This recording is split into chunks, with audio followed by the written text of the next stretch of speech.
Nous saluons l'Église dans le nom du Seigneur Jésus-Christ. Tunasalia kanisa mchina Bwana na Mwokozi Yesu Kristo. Nous saluons également les frères et sœurs qui nous suivent en ligne. Tunasalimia vile vile wandugu na wadada wanatufuata kwa njia ya internet. Sans plus tarder, je vous demande à vous mettre debout pour la lecture de la parole. Bila kuponda wakati tunawasihi wote kusimama juu usomi wa neno la Mungu.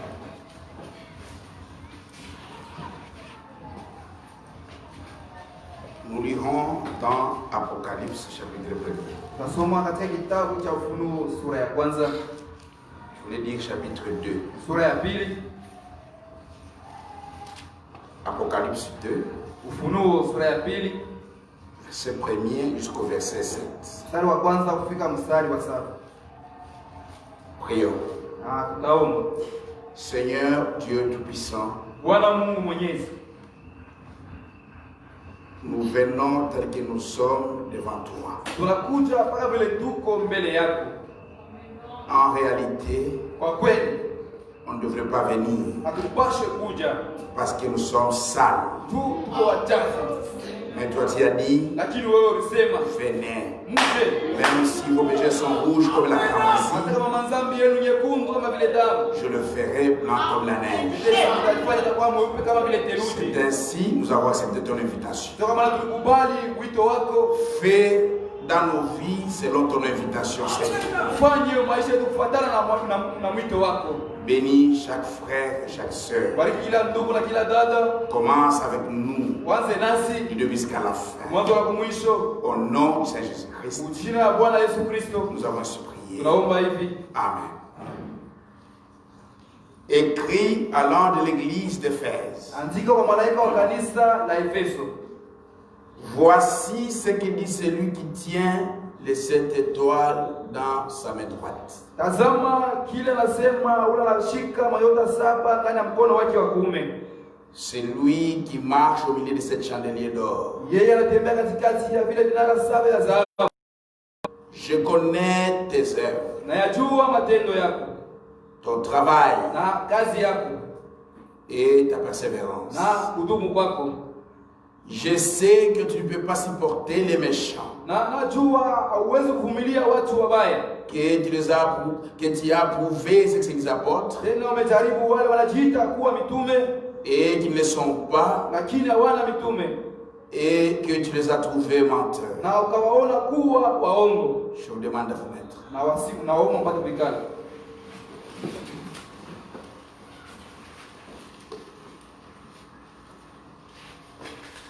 Que tu as de la persévérance, Na uko na subira, que tu as souffert à cause de mon nom na uliteswa kwa ajili ya jina langu, et que tu ne t'es point lassé. wala haukuchoka. Mais ce que j'ai contre toi, Lakini na neno juu yako c'est que tu as abandonné ton premier amour. ya kwamba umewacha upendo wako wa kwanza.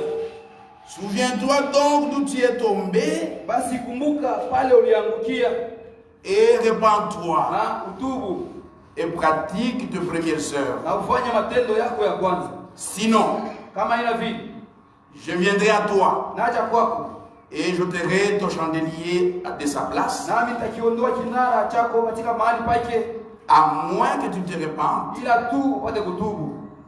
Tu as pourtant ceci, Lakini una neno hili c'est que tu es les œuvres des Nicolaïtes, kwamba unachukia matendo ya Wanikolai, œuvres que j'ai aussi, nayo na mimi ile kazi moja moja naichukia.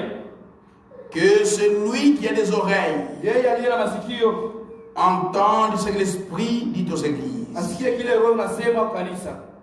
À celui qui vaincra, Yeye atashinda, je donnerai à manger de l'arbre de vie nitampa kula matunda ya mti wa uzima qui est dans le paradis de Dieu. ulio katika paradiso ya Mungu. Que Dieu bénisse la lecture de sa parole. Bwana Mungu abariki usomi wa neno lake. C'est aujourd'hui que nous mettons fin à l'âge des frères. Leo ndio tutamaliza na kizazi cha Efeso.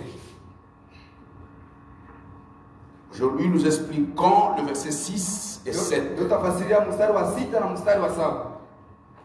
Tu as pourtant ceci, Lakini una neno hili c'est que tu es les œuvres des Nicolaïtes, ya kwamba anayachukia matendo ya Wanikolai, œuvre que j'ai aussi, ambayo na mimi nayachukia, les œuvres des Nicolaïtes. matendo ya Wanikolai. C'est quoi ces œuvres? Ni nini ile matendo?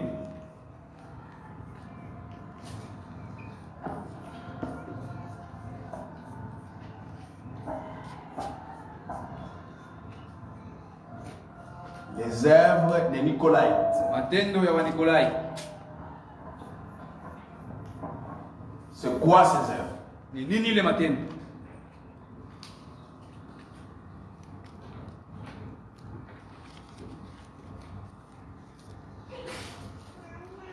Dieu dit, Mungu anasema, tu as pourtant ceci. lakini una neno hili, Ce que dit et les œuvres des Nicolaïtes. ya kwamba nachukia matendo ya Wanikolai.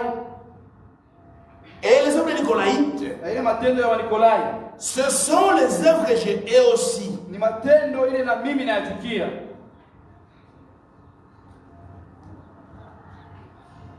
L'étymologie du Nicolaïte, Kule kulitokea ile tamko ya Wanikolai, ça vient du mot grec. kulitokea kwa Kigreki.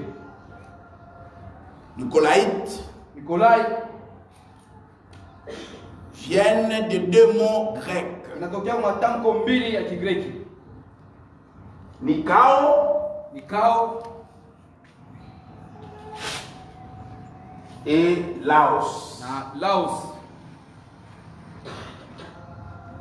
Nikao veut dire Maana ya Nikao conquérir, ni utawala, kushika, vaincre kushinda ou dominer. au utawala. Laos signifie les laïcs. Maana ya Laos ni laiki. Les laïcs, Laiki ce sont le peuple. ni watu.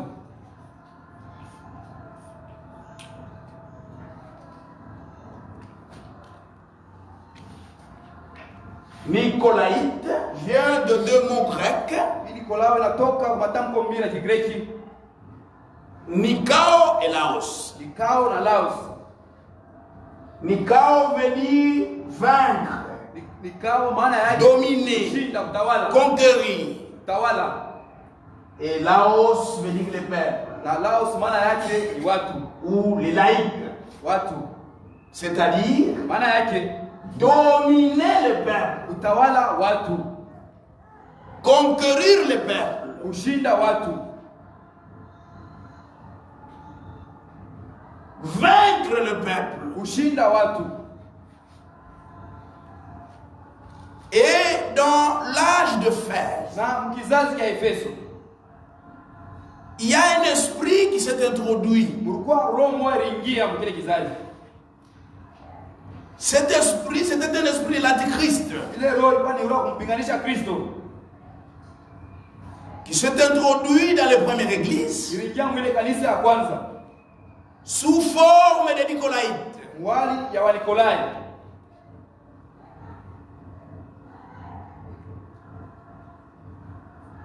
Paul, en tant que prophète de l'âge, Paulo sawa vile nabii wa kizazi, il avait appelé tous les anciens. alitaka wazee wote, Il les a réunis. anawakusanya Il les a mis, il les avait mis en garde. na akawasokosha. Il disait, Anaanza kusema, après mon départ, kisha kwenda kwangu il y aura des loups cruels qui viendront. utakuwa ba mwitu wale watakuja. Actes chapitre 20. Matendo ya Mitume sura ya 12.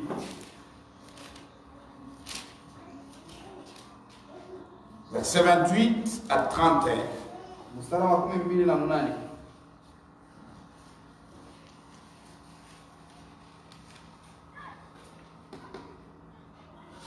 Prenez donc garde à vous-même.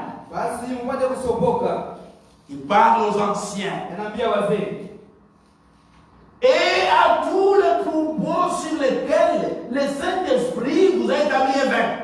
na kwa ngunju yote ile Roho Mtakatifu anaweza kuwa wachungaji, Pour paître l'église du Seigneur. ili pale kulisha kanisa la Bwana. Il s'est acquise par son propre sang. Alilolinunua kwa damu yake mwenyewe.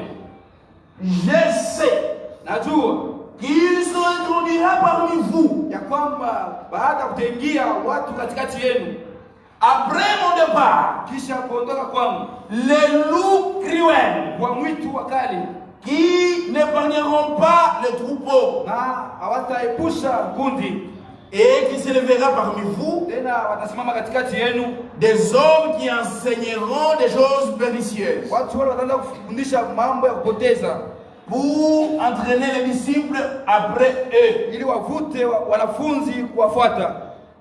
Veillez donc, mkeshe basi, vous souvenant que ukikumbuka ya kwamba durant 3 ans, miaka mitatu, je n'ai cessé nuit et jour d'exhorter avec larmes chacun de vous. Usiku na mchana sikuacha kuonya na machozi mmoja wenu. Paul, en tant que prophète, Paulo sawa vile nabii, il savait alijuaka qu'après son départ, kisha kwenda kwake, les loups cruels viendront. wambwa mwitu wakali watakuja, Et ces loups cruels na wale wambwa mwitu wakali amèneront les gens auprès d'eux. watakokota bantu kwabo wapate wafuata, Parce que tout véritable serviteur de Dieu, mtumishi wa kweli wa Mungu, il est là pour entraîner les gens auprès du Seigneur Jésus-Christ. pale ndio kupeleka watu kwenda kumfuata Yesu Kristo, Pas auprès des gens. hapana kumfuata watu.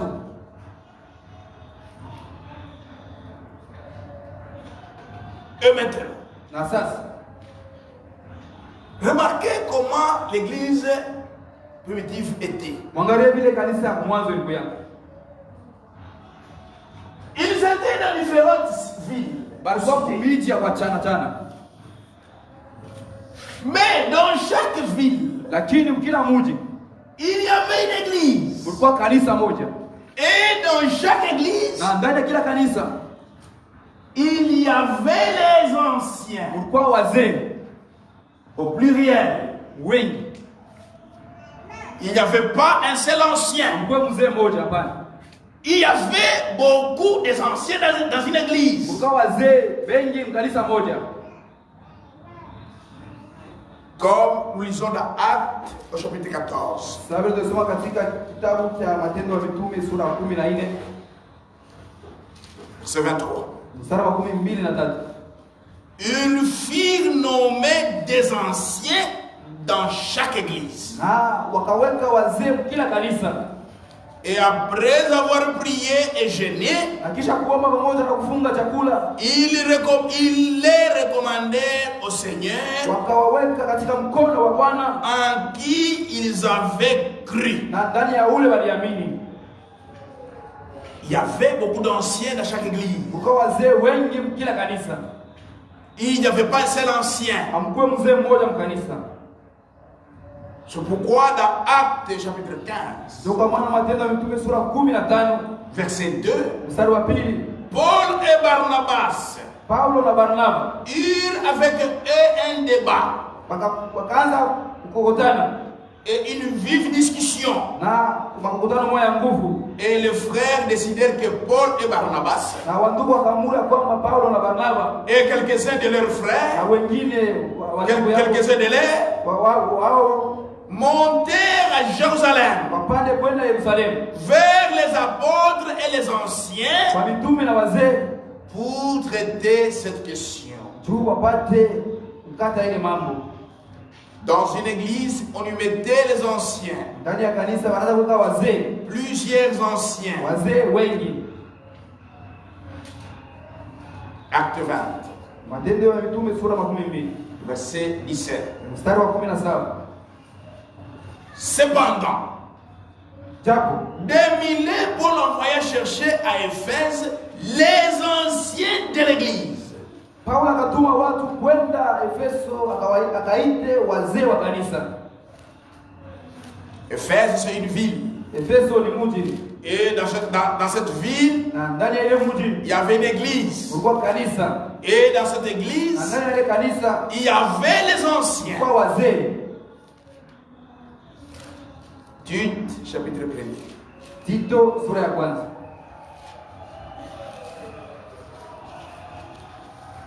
Verset 5. Mstari wa 5. Je t'ai laissé en Crète, Na nilikuacha Krete, afin que tu mettes en ordre ce qui est resté à régler. ili utengeneze yalipoanguka, Et que selon mes instructions, na kufuatana mafundisho tu établisses des anciens dans chaque ville. uweke wazee katika kila mji. On mettait les anciens dans chaque ville. Wanaanza kuweka wazee kila mji. Parce que dans chaque ville, il y avait une église. Donc kila mji mlikuwa kanisa moja. Pourquoi on mettait les anciens dans l'église? Juani wanaanza kuweka wazee kanisa. Pourquoi le Saint-Esprit Juani Roho Mtakatifu a permis qu'on mette les anciens dans une église? aruhusu waweke wazee kanisa. Pourquoi? Juani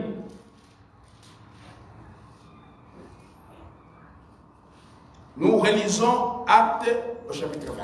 tunasoma tena Matendo ya Mitume sura 12. Verset 28. Mstari wa 12 na 8.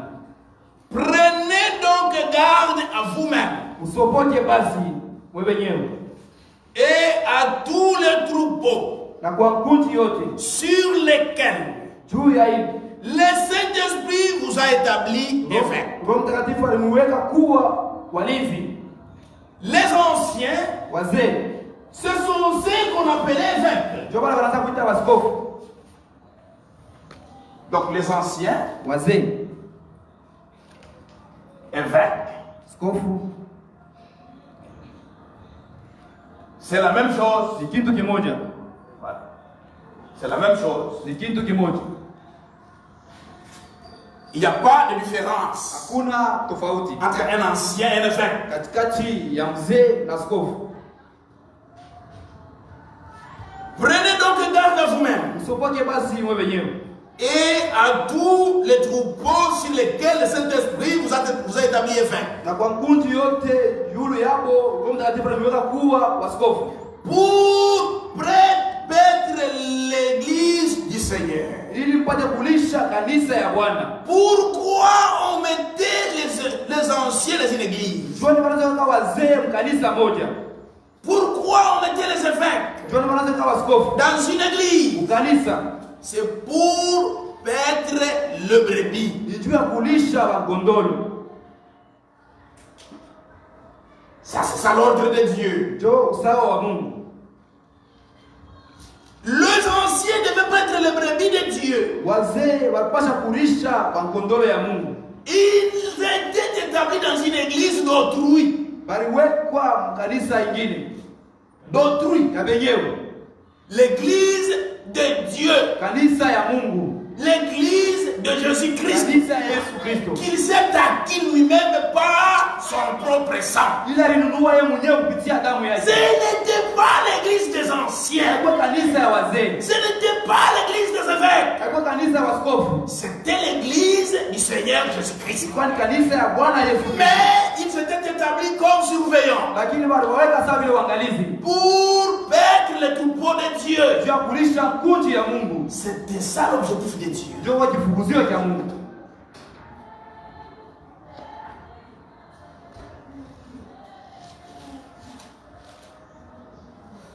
Un Pierre. Petro wa kwanza.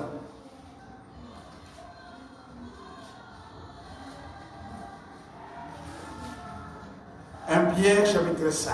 Petro wa kwanza sura ya 5. Versets 2 à 3. Mstari wa pili kufika mstari wa 3. Paissez les troupeaux de Dieu. Mulishe kundi ya Mungu. Je voulais signaler une chose à l'église. Ninapenda kuambia kitu kimoja kwa kanisa. L'église, Kanisa c'est l'église de Dieu. ni kanisa ya Mungu. Les troupeaux, Kundi c'est les troupeaux de Dieu. ni kundi la Mungu. L'ancien âme n'a rien de ce qui lui appartient. Mzee ana na kitu kilicho chake. C'est vrai. Kweli. l'église de Dieu, kanisa ya Mungu, le troupeau de Dieu, kundi la Mungu. pas l'église de l'ancien, Haina kanisa ya mzee, pas le peuple de l'ancien. haina kundi ya mzee. Non. Hapana.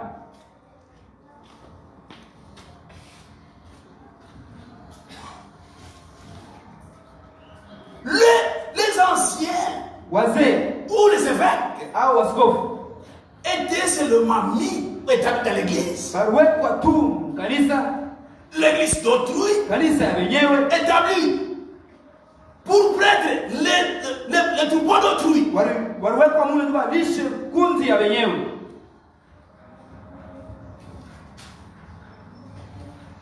Paissez le troupeau de Dieu Mulishe kundi la Mungu qui est sous votre charge. kwa chini ya uangalizi wenu ya Ne mzigo wenu. percez pas, ne conduisez pas les troupeaux qui n'est pas sous votre charge. Ne percez pas les troupeaux qui ne sont pas sous votre charge. Msilishe kondolo wala bana chini ya mamlaka yenu. Maître, Waongoza. mais percez les brebis Lakini waongoze qui sont sous votre charge. wale walio chini ya mamlaka yenu.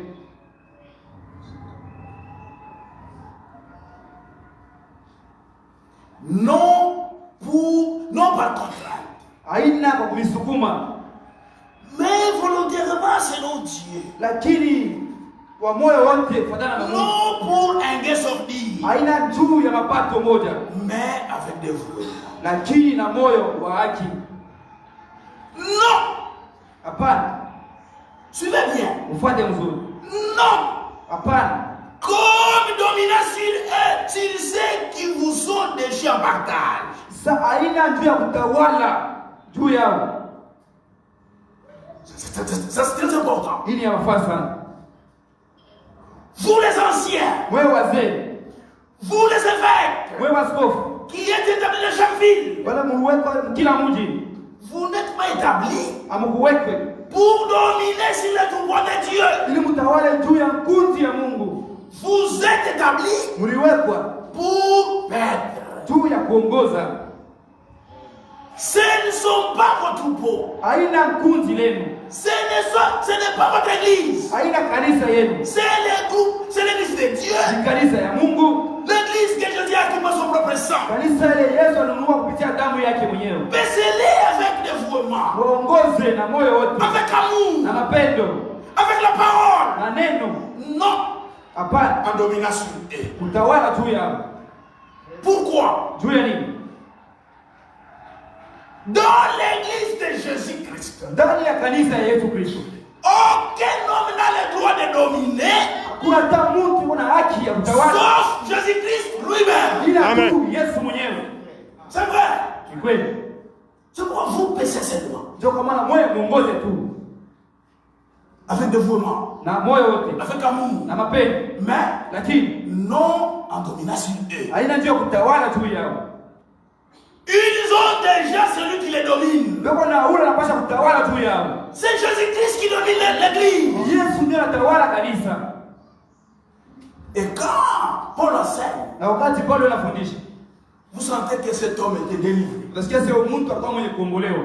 C'est vrai. Ni kweli.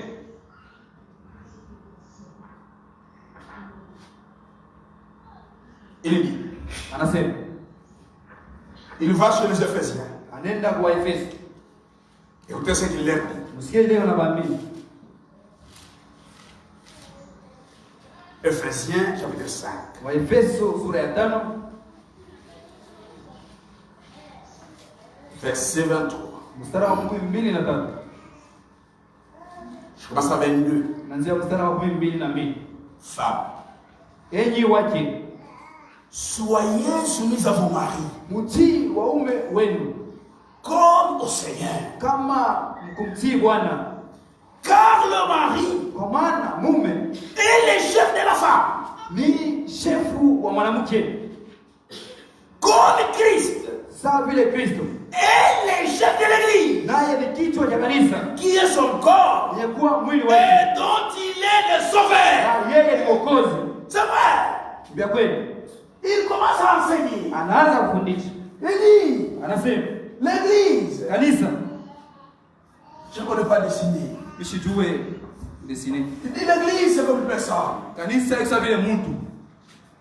Mais qui a une tête. Lakini iko na kichwa. La tête, Kichwa c'est Christ. ni Kristo. Le corps, Mwili c'est l'église. ni kanisa.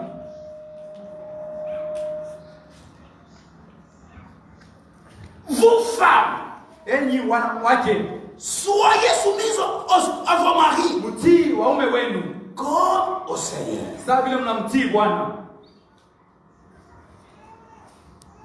Car Kwa maana l'homme est le chef de la femme, mwanaume ni kichwa cha mwanamke, comme Christ est le chef de l'église. sawa vile Kristo ndio kichwa ya kanisa. Et l'église, Na kanisa c'est son corps. ni mwili Lui, wake, il est la tête. yeye ni kichwa. Lorsqu'on parle du chef Watu wanasemezea juu ya chef ou de la tête, au kichwa, les anciens ne sont pas cités. wazee hawatajwe pale. Là, il se cite lui-même. Bwana anajitaya yeye mwenyewe. Parce que lui-même, Tu yeye mwenyewe. c'est lui qui doit dominer toute l'église. Sio mwenyewe anapaswa kutawala kanisa yote. C'est lui qui doit dominer les anciens Anapaswa kutawala wazee jusqu'à celui qui est enfant. kufika na ule kule kwa mwisho. C'est vrai. Ni kweli. Verset 1. Waefeso sura ya kwanza. Nous parlons des hommes de Nicolai. Tunasemezea juu ya matendo ya Wanikolai. 22. Mstari wa 12. Il a tout mis sous ses pieds. Aliweka vyote chini ya miguu yake. Et il a donné pour chef suprême à l'église. Na akamweka awe kichwa juu ya vitu vyote ya kanisa. L'église qui est son corps. Kanisa iliyo mwili wake. La plénitude de celui qui remplit tout en tout. Utele ya ule unajaza vyote ndani ya vyote. C'est lui le chef. Yeye ndio kichwa. Même quand tu pries, Hata wakati unaomba, tu peux même l'appeler chef. unaweza kumwita hata chefu. C'est vrai. Ni kweli. C'est lui notre chef. Yeye ndio chefu wetu. Nous n'avons aucune personne qui est notre chef. Hatuna na mtu mwingine aliye chefu Si wetu. ce n'est Jésus-Christ lui-même. Ila tu Yesu Kristo yeye mwenyewe. C'est vrai. Ni kweli. Regardez dans ce corps. Mwangalie ndani ya hii mwili. Nous avons des jambes, des jambes. Tuko na miguu, Nous avons deux mains. tuko na mikono mbili, Nous avons beaucoup de membres tuko na viungo vingi qui constituent le corps. vile vinatunga mwili. Aucun membre n'est chef à l'autre. Hakuna hata kiungo kimoja kiko juu ya kiungo kingine. La main, quand je suis les jambes des jambes. Mkono hawezi kusema niko shefu wa mguu. Non, Hapana. il n'est pas son chef. Haina shefu wake. Mais dans les corps, chacun fait son travail en harmonie. Kila kitu kinafanya kazi yake musawa. Et tous sont commandés par la tête. Na vyote vinaongozwa na kichwa. Et la tête Na kichwa. de l'église, Na kanisa. c'est Jésus-Christ. Yesu Kristo. Nous sommes dans l'église. Tuko ndani ya kanisa. Chacun avec son ministère. Kila mtu na huduma Chacun yake. avec son Kila travail. mtu na kazi Il y a un yake. chef. Lakini hakuna shefu. Le chef, c'est Jésus-Christ. Shefu ni C'est celui Yesu. qui commande. Ndio yeye anaongoza. C'est vrai. Ni kweli.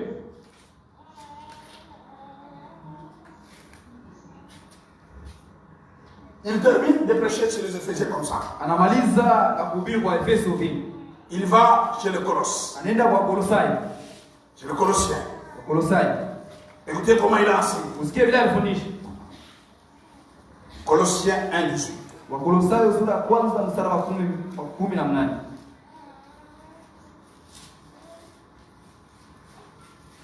Il est la tête du corps de l'église. Naye ndiye kichwa cha mwili ya kanisa.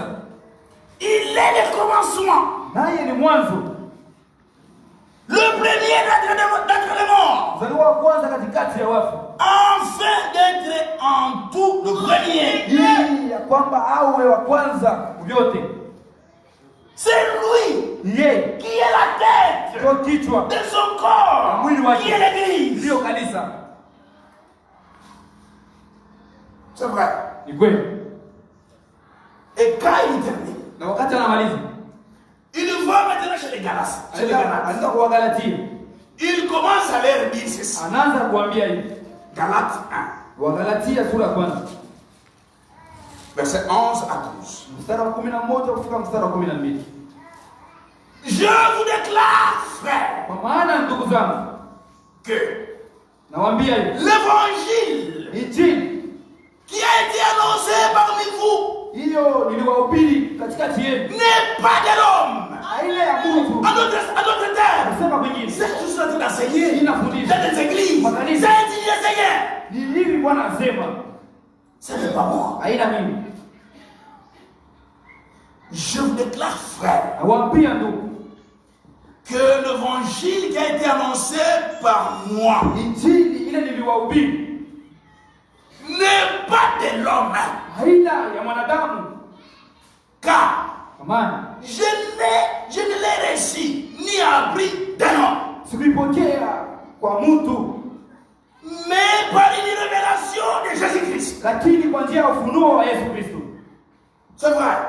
Kweli Cet évangile hii injili qui vous est annoncé dans mon ministère, nawahubiri kupitia huduma wangu, partout où je passe, basi yote pale napita, ce n'est pas un homme qui parle. haina mtu Je anasema. n'ai pas reçu de l'homme. Sikuipokea kwa mtu, Je l'ai reçu de Dieu lui-même. nilipokea tokea Je l'ai Mungu. reçu du Seigneur. Ni maneno ya Mungu. C'est ainsi dit le Seigneur. Hivi Mungu anasema, Le corps, mwili c'est ni l'église. kanisa, La tête, kichwa c'est Christ. ni Kristo.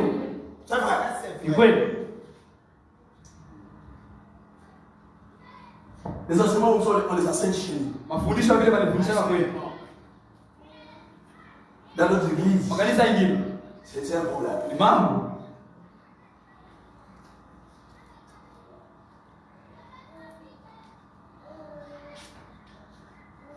Maintenant, remarque. Sasa mwangalie. C'est comme ça que Paul a enseigné. Ndio vile Paulo anaanza kufundisha.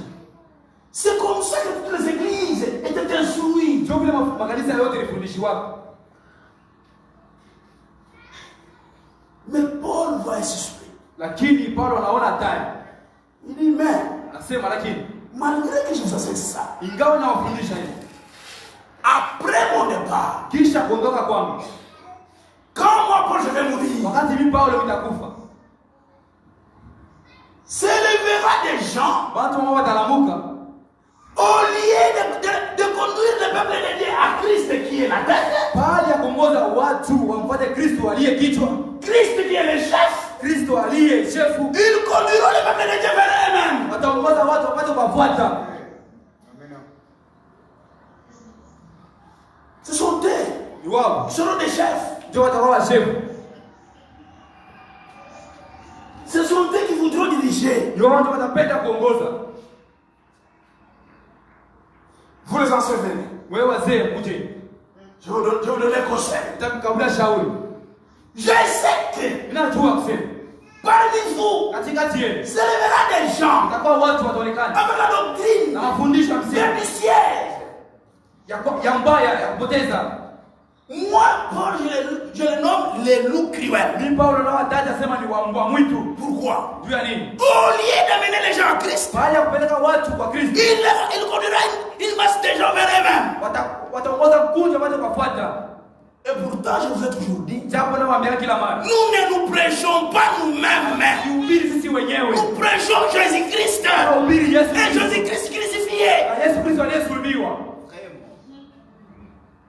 Comment un prédicateur s'est fait Watu wanaona mhubiri anasimama devant la chair? wapa kwa mimbali. Oh, moi, Oh mimi, j'ai voyagé. mimi Vous nisafiri. voyez le costume ici, coûte combien? Unaona hii koti na bala. Ma femme. Bei ngapi? Mke wangu. Ma famille. Oh, Il y familia. a quelque chose qui cloche dans ce prédicateur. Kama kiendeke ndani ya yule mhubiri. Nous ne nous prêchons pas nous-mêmes. Hatujihubiri sisi Nous wenyewe. prêchons Jésus-Christ crucifié. Tunahubiri Yesu Kristo aliyesulubiwa. C'est vrai. Kweli. Ta femme fait quoi ici à la chair? Anafanya nini hapa mimbali? Ta femme vient faire quoi à la chair? Mke wako anafanya nini hapa mimbali? Si elle est obéissante, Kama ni mtiifu, dites-nous des femmes obéissantes dans la Bible. utuambie waachie watiifu mbiblia. C'est vrai. Kweli. Maintenant, Sasa, dans l'âge d'Éphèse, kizazi ya Efeso, un esprit de la triste vierge. roho moja ya mpiga Kristo ikakuja. C'est vrai. Ni kweli. Le diable, Shetani il ne nous laisse jamais. asituachake. Regardez, frère. Lorsque Jésus est venu, le Fils de Dieu, l'Esprit de Dieu habite corporellement en lui. Dans toute sa plénitude. Pendant que l'Esprit de Dieu est habité en plénitude en lui. Comme le diable veut toujours là où il y a la présence de Dieu. Le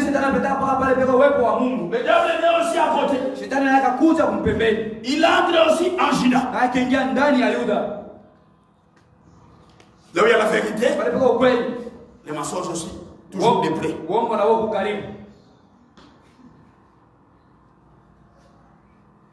Jésus part. Il part. Il envoie son esprit dans l'église. Le jour de la Pentecôte. Quand il envoie l'esprit dans l'église, dans le premier rang de l'église, le jour de la Pentecôte, les Saint-Esprits, les diables aussi, il y revient encore.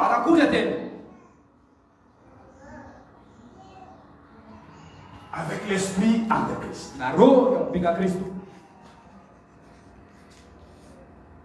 Ça entre aussi dans l'église tout près.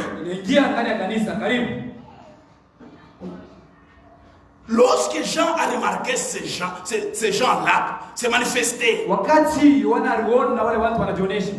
les gens qui avaient la doctrine des Nicolaïtes, lorsque Jean les a vus, il était déjà vieux. Écoutez comment il dit.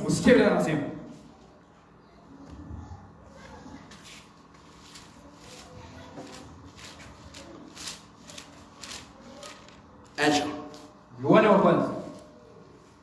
Chapitre 2, 18, verset 18 à 21.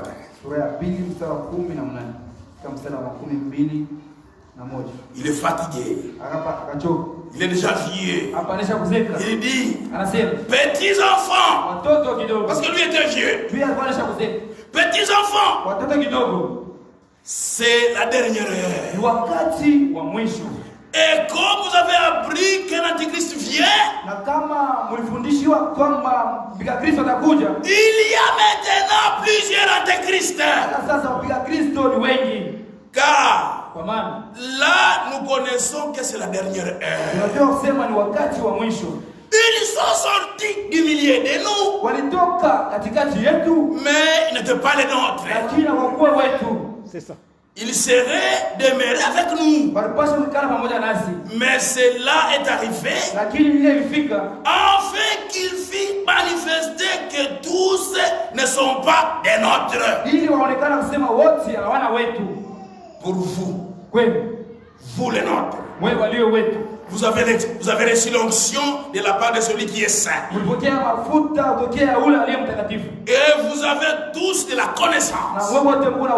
Je vous ai écrit, non que vous ne connaissez pas la vérité, mais parce que vous la connaissez, et parce qu'aucun mensonge ne vient de la vérité. Frère, dans la défense,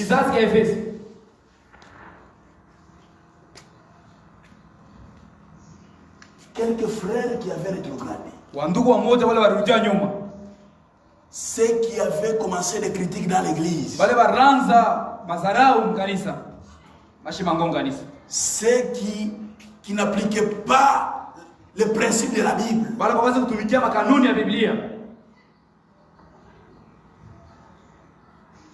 ceux qui ont été attrapés par l'esprit de négligence,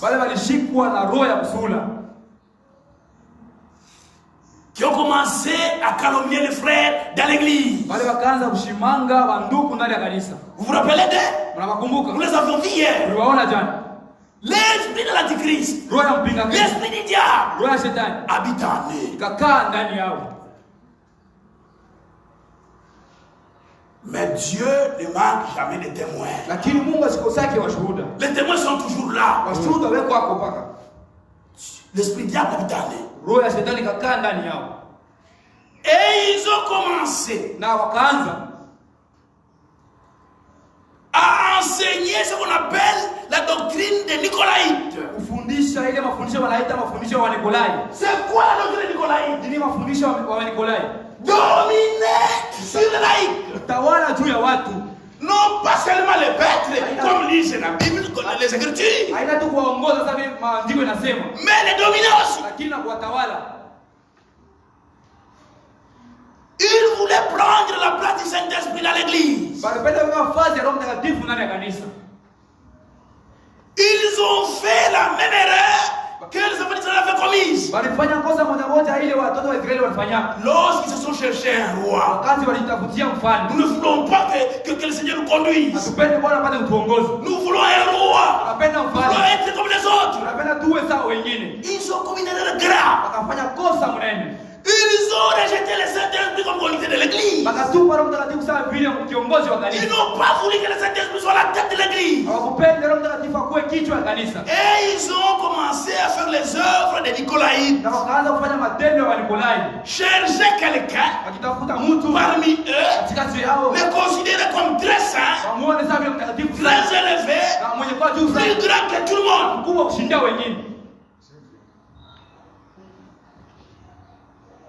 C'est vrai. Et pourtant, cette pensée ici, quand Jésus-Christ était en vie, la pensée s'était élevée un jour dans la tête des apôtres. Qui parmi nous est grand? Qui parmi nous est grand?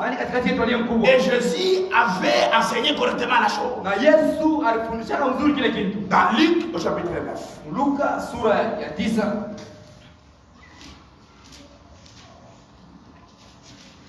46 à 48. Or, une pensée leur vint à l'esprit. Savoir lequel d'entre eux était le plus grand. Jésus, voyant la pensée de leur cœur, prit un petit enfant et le plaça près de lui et leur dit: quiconque reçoit en mon nom ce petit enfant me reçoit moi-même. Et quiconque me reçoit comme celui qui m'a envoyé, car celui qui est plus petit parmi vous, c'est celui-là qui est grand. C'est vrai. Jésus avait chassé cet esprit-là. Il ne cherchez pas à être grand parmi vous. C'est lui qui veut être grand. Qu'il soit petit parmi vous. Et cet esprit-là, lorsqu'il a régné dans l'église de fer, les frères ont commencé à mettre la différence entre le peuple et le prédicateur. Il disait au peuple: vous êtes le peuple de Dieu. Nous sommes les serviteurs. Vous êtes les brebis. Nous sommes les anciens. Il mettait une barrière entre le peuple de Dieu et le prédicateur. Il cherchait d'être grand dans l'église. Il cherchait être supérieur dans l'église. Ils disent: vous êtes des brebis. Vous restez là-bas. Nous ici. Ne venez pas ici. C'est chez les rois. Des grands. Quand un frère vient ici, toi, t'assois. Kio anje. C'est ça. Hapa ni fazi ya watu wakubwa. Il voulait mettre la séparation entre les brebis et les serviteurs. Wanapenda kuweka kizuizo katikati ya kundi ya Mungu na watumishi. Mpaka. Oui, c'est le serviteur. Huyu mtumishi tu. Comment tu peux les laisser avec les sacs? Je unaweza kumwacha portant les sacs. Abambe sakoshi kumkono. Donc aidez les sacs, frère. Msaidie. Ouvrez la porte. Mfungulie mlango. Qui là? Aingie. C'est le serviteur. Ni mtumishi. Il commence à dominer le peuple. Anaanza kutawala juu ya watu. Ceux qui étaient restés, wale walibakia, les véritables témoins de Dieu dans cet art, wale washahidi wa kweli wa Mungu, les vainqueurs, wale washindaji. Malgré qu'ils les autres faisaient ça, ingawa watu wengine wanafanya et ils n'aimaient pas cela, wao wakaanza kupenda et hilo, combattaient cela, wanaanza kuombanisha et Dieu dit, Mungu anasema, je sais que tu es le frère de Nicolas. Yesu anapigia matendo, moi aussi j'ai ça, nayachukia. C'est vrai. Ni kweli. Le prédicateur, il devient quelque chose. Il devient quelque chose. Anakuwa kitu kimoja fulani. Je lui fais voilà. Nasoma ndugu bwana.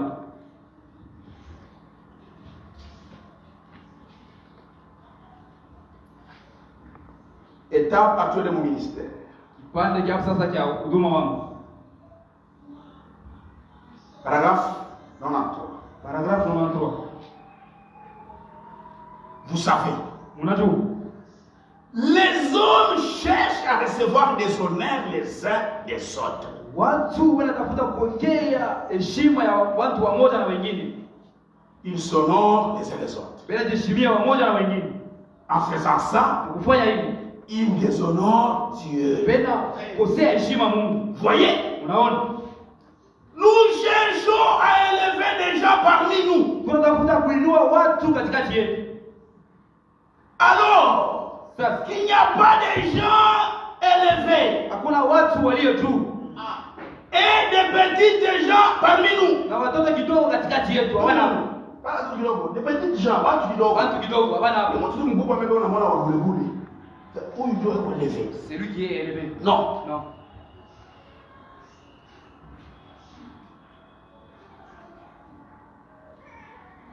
Il n'y a qu'un qui est grand parmi nous, c'est notre Seigneur.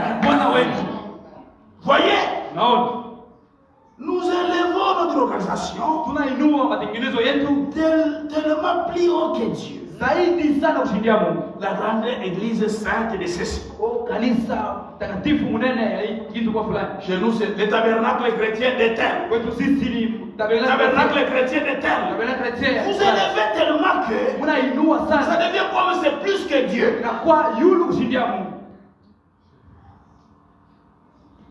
Ou autre chose. Les grands évêques saints. Et ainsi de suite. Il n'est rien. Ça, c'est l'honneur des hommes. Il y en a qu'un qui est saint. C'est Dieu. Et le Saint-Esprit, qui est Dieu, est parmi nous. Ce n'est pas nous qui sommes saints. C'est le Saint-Esprit qui est à nous. Amen. Quand nous voyons des choses accomplies, ce n'est pas nous qui les accomplissons. C'est le Saint-Esprit. Jésus a dit, ce n'est pas moi qui fais les choses. C'est mon Père qui demeure à moi. Et c'est lui qui fait les œuvres. Ce n'est donc pas lui qui les fait. Très bien. Nous nous voyons ces serviteurs véritables au fil des temps. Lorsque l'esprit dans quelqu'un s'élève ici, il pense qu'il est supérieur à l'autre.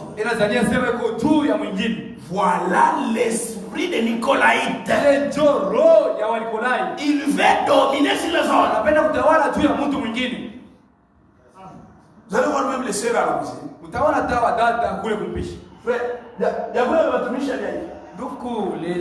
La nourriture, ça d'abord c'est le serviteur. Il ne peut pas servir, il ne peut pas manger avec le serviteur. Ça c'est pour le serviteur. Le serviteur dans un bon salon. Les brebis au coin dehors, là-bas.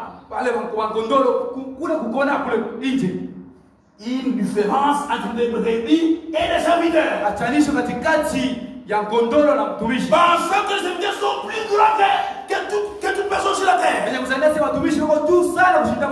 Voilà l'esprit de Nicolaïte. Les œuvres que Jésus n'aime pas.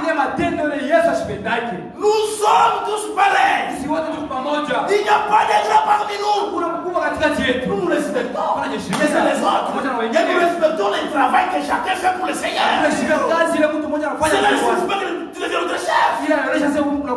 Notre chef, c'est Jésus-Christ. C'est vrai. Septième chose. 357.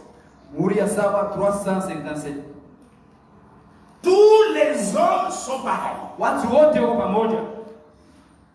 Tous les chrétiens sont pareils. Il n'y a pas de grands hommes parmi nous. Nous ne sommes pas des grands hommes. Branham il se cite lui. Branham ne sommes pas. Mais moi, Branham, je ne suis pas un grand homme. Nous ne sommes pas des grands hommes. Des grandes femmes. Ce sont des femmes de prédicateurs. Des grandes femmes. Nous sommes tous des frères et des sœurs.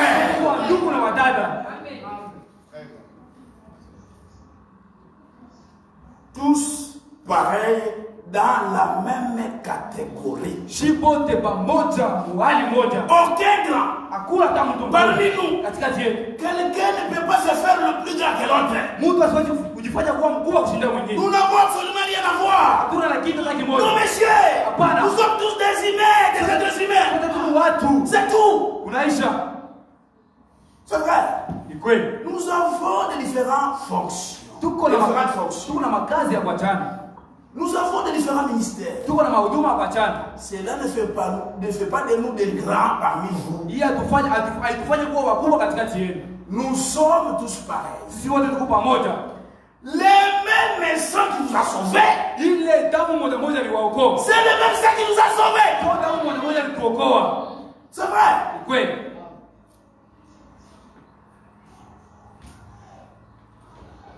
Je continue toujours à lire maintenant. Si il faut vous donner des références.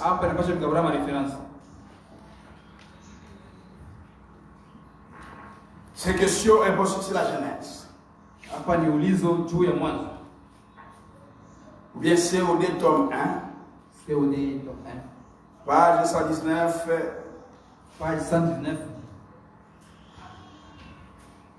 À 120. Vous savez. Il nous arrive de penser que parce que nous sommes des prédicateurs, pas vous et moi. Je ne dis pas ce n'est pas ce que je dis, frère. Mais le prédicateur parce qu'ils sont prédicateurs, ils sont quelqu'un le plus important qu'un laïc de l'église. Vous n'êtes pas plus important, vous prédicateurs. Vous n'avez pas de prix aux yeux de Dieu. Que l'ivrogne qui s'est converti il y a 1 heure. Devant Dieu. Un ivrogne qui s'est converti. Il y a une heure, un prédicateur, des années, tous ont le même prix. C'est vrai. Quand vous avez en vous l'esprit de penser que, parce que vous êtes prédicateur, vous êtes pasteur, vous êtes diacre, vous êtes quelqu'un, chef de cette église, voilà l'esprit nicolaïque. Cette œuvre, Dieu est cela. Et le véritable croyant, il haït aussi ça. Et voilà une chose qui n'a pas été éliminée par la réforme. Cette œuvre ici, l'œuvre de Nicolas, qui a commencé dans le premier âge, vous allez voir dans le troisième âge, l'âge de Pergame, nous allons voir avec vous, ça va grandir, ça ne sera pas l'œuvre, mais ça sera la doctrine. Et quand Luther est venu, il n'a pas frappé fort sur ça. Et ce système est resté.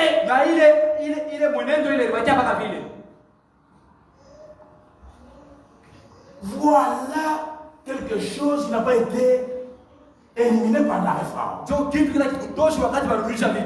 C'est ce genre de choses. Je sais que je signe mon nom avec révérend.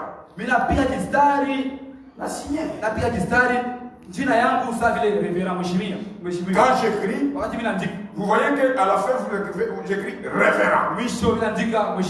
C'est exact. Ce n'est qu'une coutume d'aujourd'hui. Mais ça ne devrait pas se faire. Révérend, évêque, docteur, toutes ces choses. Ce sont des titres de la fabrication humaine. Ce sont des absurdités. Dans la Bible, c'était Pierre, Jacques, Paul, Jean et les autres. Ces hommes, comme ils ont mis une barrière, alors ils ont dit, il ne faut pas nous appeler frères. C'est vous des frères. C'est vous des frères. Mais non, ne nous appelez pas frères. Appelez-nous docteur, pasteur, évêque, diacre, serviteur. Il faut pas nous appeler frères. Dit c'est faux. C'est faux.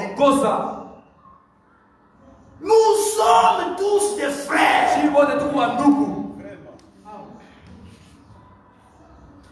Ici, ce n'est pas une place pour vous distinguer. Nous mettons seulement près de la chair. Non, je vais près de la chair. S'il y a de la place, mettez-vous.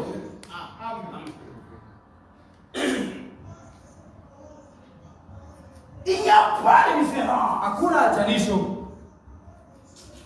Nous sommes tous des frères. Il n'y a pas de grands. Regardez dans la dénomination. La femme du pasteur, c'est une grande mère dans l'église. C'est pourquoi on doit le mettre elle ici. Le pasteur là-bas. Chez nous, la femme du pasteur, c'est la même chose avec une sœur qui vient de croire maintenant. C'est vrai. La femme du pasteur doit comprendre quelle est la sœur